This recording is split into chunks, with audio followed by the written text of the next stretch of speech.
नमस्कार साथियों।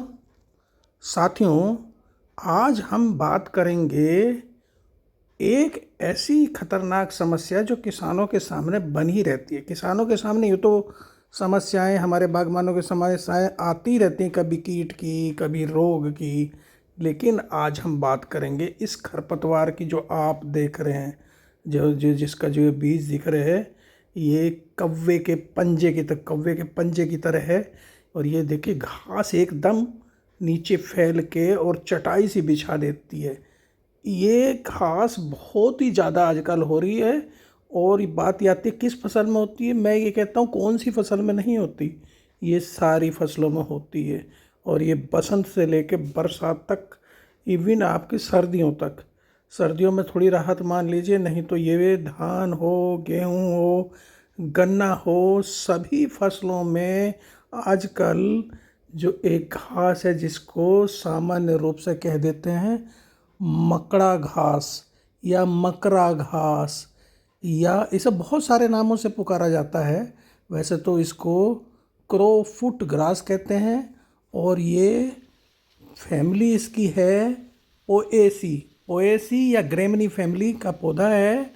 और इसकी जो हैबिट है वो एनुअल है, मतलब ये बसंत से बरसात, गर्मियों का, खरीफ का पौधा है। ये मान लीजिए खरीफ का खरपतवार है। और ये गन्ना, आपका मक्का, सभी फसलों में ये होता है। और इसको कॉमनली मकड़ा घास कहते हैं। इसका जो साइंटिफिक नाम है वो है डेक्टिलोक्टेनम एजिप्टिकम। डेक्टिलोक्टेनम एजिप्टिकम इसका साइंटिफिक नाम है। वैसे इसे मधाना, खमकरा, मनसा, इजिप्टियन फिंगर घास,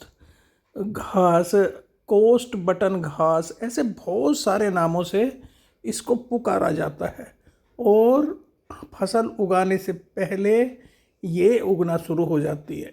और ये घास जो होती है, खरपतवार मतलब अवांछित फसल, अवांछित पौधे, अनचाहे पौधे, ये देखिए फर्श में से भी निकल आती है ये घास। तो आपको दरारें अगर मिलेगी उसमें से भी निकल आती है। और जैसे ही हमारी अर्ली समर शुरू होती है, इसमें क्रोफुट, मतलब क्रो की तरह उसका सिर, सीड का सिर हमें दिखना शुरू हो जाता है। और ये मकड़ा घास बहुत ही परेशान करती है। ज़मीन पर रेंगने वाला तना होता है इसका, और एक चटाई सी बना देती है ज़मीन के ऊपर। इसकी जो जड़ें हैं, जो इसकी निचली गांठें होती हैं, जो इसकी नोड्स होती हैं, उनमें से जड़ें निकलती है। और इसका जो फूल निकलता है वो तने के ऊपरी सिरे पर निकलता है, जिसमें 2 से 7 कटीली संरचनाएं या स्पाइकलेट्स होती हैं। बीजों का सिर कौवे के पद चिन्हों की तरह प्रतीत होता है। जैसे कौवा जमीन पर अगर पाँव रख दे, अपने पैर रख दे, तो उस तरह का संरचना बनाता है। इसलिए इसे क्रोफुट भी कहा जाता है। और एक पौधा 60,000 बीज तक पैदा कर देता है।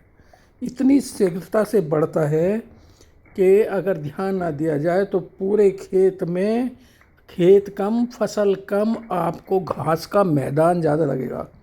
1 फुट 2 फीट तक बढ़ जाती है। 1 फुट 2 फुट ऊंची घास का मैदान ये खेत को बना देती है। ये ऐसी है कि इसको कुछ जगह पे काट के सुखा कर रख लेते हैं। वैसे बहुत पौष्टिक भी होती है और जड़ी बूटी वाला पौधा माना जाता है। मेडिसिनल गुण इसके अंदर बहुत ज़्यादा होते हैं। और ये हमारे खास करके घोड़ों के लिए तो चारा, पौष्टिक चारा बहुत ही बढ़िया माना जाता है। और अगर आप कहें कि इसके बारे में एक विशेष चीज़ बताइए, तो विशेष इसके बारे में ये है, ये बहुत शीघ्रता से बढ़ती है। इसका नियंत्रण करना बड़ा आसान काम नहीं है। तो इसको, जैसे मैंने बताया, इसका तना जो होता है वो क्रीपिंग नेचर का होता है, रेंगता है, फैलता है, और गांठों से इसकी जड़ें निकलती है। 1 वर्ष ये है, फैलने वाली है, और फैलती ऐसे है कि चटाई सी बना लेती है ज़मीन पे। तो इसका प्रोपेगेशन इसके बीज से और वेजिटेटिव प्रोपेगेशन होता है। और वर्षा ऋतु में तो बहुत तेज़ी से होता है। धान, गन्ना, मक्का, कपास, मूंगफली का फसलों को ये कष्टदायक पौधा है। और बलुई मिट्टी से बहुत ज़्यादा पसंद है। बलुई सूखी मिट्टी से बहुत ज़्यादा पसंद है। और जैसे मैंने बताया बहुत सारे, बंगाली में इसे को कहते हैं काक पाया, हिंदी में मकड़ा, मकरा, मदाना, मधाना घास, अंग्रेजी में से क्रोफुट कह देते हैं। तो और भारत में मुख्य रूप से गन्ना, धान, मक्का ऐसी फसलों में ये बहुत तेज़ी से फैलता है। और फसल की शुरुआत में ही, बढ़वार के समय ही, अगर इसमें जैसे धान है, शुरू में ही अगर हम पानी खड़ा कर दें तो ये ख़त्म हो जाता है। दूसरा, फसल चक्र, हम एक ही फसल लेते रहते हैं। अगर हम फसलों को थोड़ा बदल बदल के लें तो ये इसको ख़त्म किया जा सकता है। तो ऐसा नहीं है इसको ख़त्म नहीं किया जा सकता, इसको ख़त्म किया जा सकता है। तो हमें अगर ऑटम में ही, मतलब सर्दियों में ही इसको ख़त्म करने की शुरुआत कर दी जाए, इसको मारने की शुरुआत, निराई गुड़ाई हम करें। और हमें जो रासायनिक दवाइयों का हालांकि इस्तेमाल बिल्कुल बाद में करना चाहिए। तो अगर इसमें हमें, वैसे तो ग्लाइफोसेट एक दवा आती है, वो बहुत ख़तरनाक है। और वो क्योंकि नॉन सेलेक्टिव है, वो सभी फसलों को नुकसान पहुंचा देती है। तो अगर जो भी फसल खड़ी होगी, जो भी घास खरपतवार खड़े होंगे, सबको मार देगी। लेकिन सेलेक्टिव में हमारा एट्राजीन बहुत अच्छा काम करना है।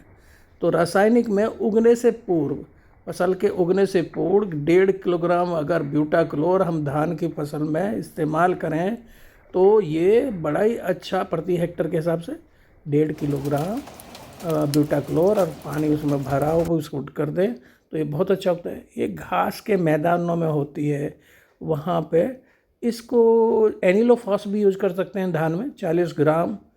400 ग्राम प्रति हेक्टर के हिसाब से एनिलोफॉस है, या 1 किलोग्राम प्रति हेक्टर प्रेटिला क्लोर इस्तेमाल कर सकते हैं। 1.5 किलोग्राम पर हेक्टर पेंडिलमेथिलीन का हम प्रयोग कर सकते हैं। तो इन दवाइयों से हम नियंत्रण कर सकते हैं इसका, खास करके धान की फसल में जहाँ पे हम पानी भर सकते हैं। और जैसे घास के मैदान हैं उनमें ये अगर उगती है तो बड़ा सेलेक्टिव हमें निकालना है, निराई गुड़ाई से कोशिश करना चाहिए, नहीं तो हमारी जो अपनी घास है उसको भी नुकसान पहुंच सकती है। बागबानी में नुकसान करती है। तो गमलों में अगर है तो हाथ से निकालना अच्छा रहता है। जहाँ तक इसके नुकसान की बात है, ये बताते हैं 40% तक नुकसान पहुंचा देती है मुख्य फसल को। गन्ने में बता देती है 1 ही एकड़ में 80 कुंटल तक उपज कम कर देती है। तो ये क्या करती है कि पोषक तत्व जो यूरिया, डीएपी आप फसल के लिए डालने जा रहे हैं, ये सारा चट कर जाती है, नमी को सोख लेती है, हमारी फसल से कंपटीशन करती है, प्रतिस्पर्धा करती है।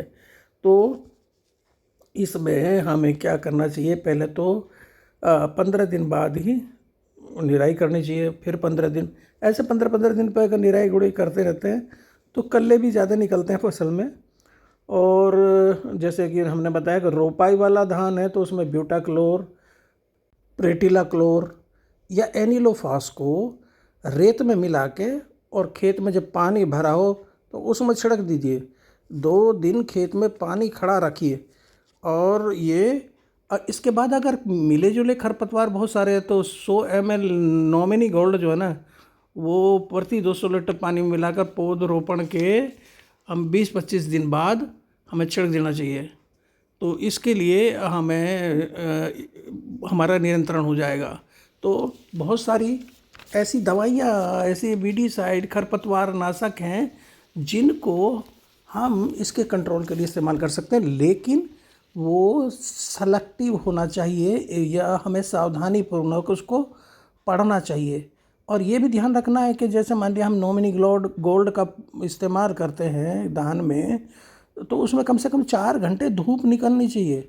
और जैसे सीधी बुआई वाला धान है तो 15 से 25 दिन बाद बुआई के बिस्पायरी बैक जो सोडियम दवा होती है ना, उसकी 100 ml मात्रा 120 लीटर पानी में छिड़क देंगे तो, और फिर 20-30 दिन बाद उसके एक निराई गुड़ाई करते हैं तो कंट्रोल हो जाता है।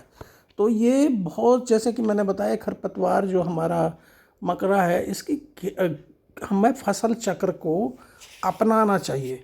फसल चक्र से क्या होता है कि इसमें फिर वो खरपतवार नहीं होता। और हमें बहुत ज़्यादा, एक तो इसमें क्या है, कोई भी बीज आप बोने जा रहे हैं तो बीज का चयन पता लगा, उसी में उसके बीज मिले हुए, वो बहुत ज़रूरी है। ज़मीन की हम तैयारी नहीं करते, जैसे पहले तो खेतों की जुताई करते थे, वो जुताई बहुत ज़रूरी है। खेतों की निगरानी बहुत ज़रूरी है, हम फावड़े से ही निकाल सकते हैं अगर उसमें हमें दिखाई पड़ता है। युवा अवस्था में इस घास को हम निकाल दें यांत्रिक उपकरणों से, जैसे कल्टीवेटर वगैरह से निकाल दें। फूल आने से पहले ही इसे निकलवाना। हम अगर दो लाइनों में हमने गन्ना बोया तो उसमें बीच में मल्चिंग कर दें, पलवार हमें बिछा दें, और इसमें इसके अलावा अंतः फसल इंटरक्रॉप में हम फसल उगा सकते हैं। तो इंटरक्रॉपिंग में भी हम ये रोक सकता है। तो इसको जैसे कि मैंने बताया बहुत सारे नामों पर, ये तो बिल्कुल एकदम से ऊपर अगर इसे देखेंगे ना, जैसे हेलीकॉप्टर के पंखा होता है उस तरह का इसका सीड का हेड होता है। और खरीफ की मुख्य फसल है, और खरीफ में अगर इसमें देखें तो एट्राजीन 50% WP का 300 ग्राम प्रति एकड़ बहुत ही बढ़िया है। और प्री इमरजेंस है, मतलब वो बुआई के बाद और 2 दिन बाद, बुआई के 2 दिन बाद इसको डाल दीजिए तो इससे ख़त्म हो जाता है। गन्ने में अगर देखें तो सबसे बढ़िया एट्राजीन रहता है। उसके बाद प्रोपरामेजोन जो होता है वो भी आप डाल सकते हैं, टेम्बोट्रियोन डाल सकते हैं। ऐसे 2-3 दवाइयाँ आती हैं जो प्री इमरजेंट और पोस्ट इमरजेंट। हम पेंडिमिथिलिन है, वो अर्ली स्प्रिंग में अगर पेंडिमिथिलिन का हम इस्तेमाल करते हैं तो वो बहुत ही बढ़िया हमारी खरपतवार नियंत्रण की दवा है।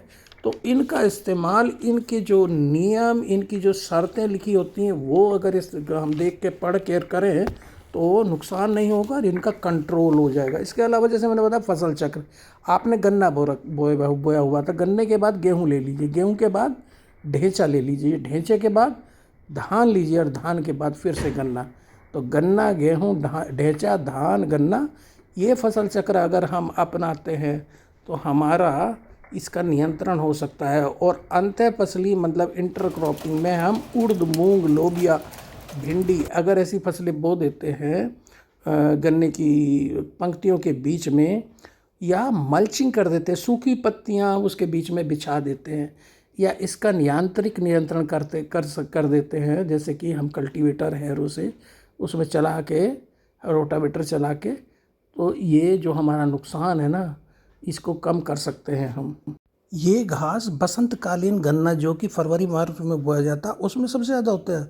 और संकरी श्रेणी की घास है ये, जैसे सांवा, मकड़ा, दूब घास, बनचरी जैसी घासों में ये होती है। तो इसका हम नियंत्रण अंधी गुड़ाई कर दें, मल्चिंग कर दें, सूखी पत्ती जो बिछा दें, उसमें इंटरक्रॉपिंग हम कर सकते हैं उर्द मूंग में। तो ये हमारे यांत्रिक नियंत्रण है। और जैसे कि मैंने बताया रासायनिक में आप एट्राजीन, मेट्रीब्यूजिन इसका इस्तेमाल कर सकते हैं।